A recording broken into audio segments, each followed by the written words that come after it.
Hello everyone शांति पाठशाला को मु एक नूतन वीडियो को आपण मानंकु स्वागत जनाउछि।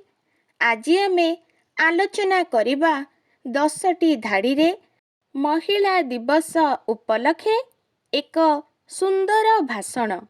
वीडियोटी आरंभ करिबा पूर्वरु चैनल को सब्सक्राइब करिनियंतु एवं बेल आइकन टी को प्रेस करि दियंतु। चलंतु आरंभ करिबा।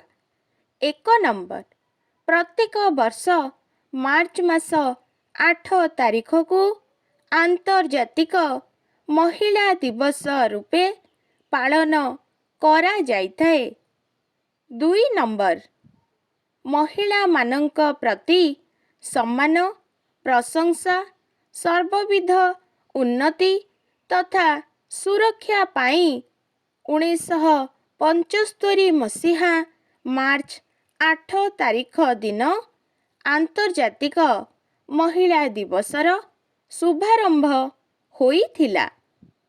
3 नंबर पुरुष मानंक सहित समाजरे नारीर समान अधिकार रहिछि।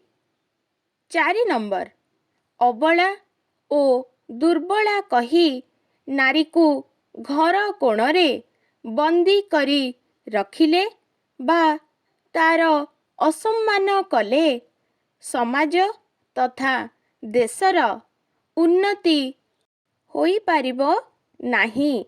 5 नंबर वैदिक जुगरे लोपामुद्रा संघमित्रा विश्वबारा मैत्रेयींक भଳି नारी माने तांक गुणावली द्वारा प्रसिद्धि लाभ करिथिले।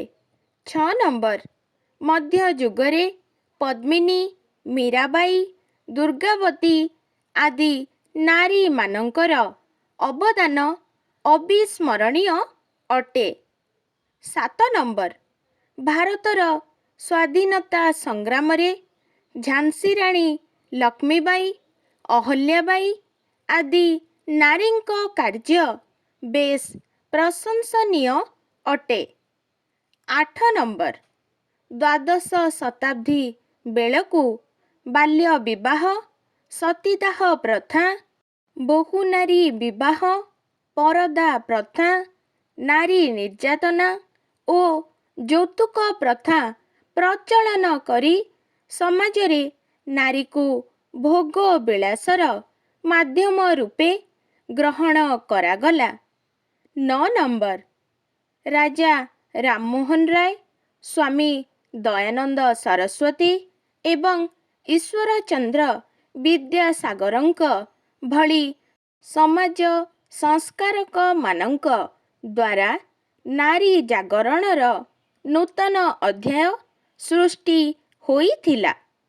10 नंबर मातृशक्तिर सुरक्षा करिबा स्वाधीनता प्रदान करिबा तथा न्याय ओ सम्मान प्रदान करिबा आम समस्तंकर दायित्व एवं कर्तव्य। आजिकार भिडियोटी आपणंकु किपरि लागिछि कमेंट माध्यम रे निश्चय जणाइबे एवं लाइक शेयर सब्सक्राइब करने को जमारू भूलिबेनी। धन्यवाद।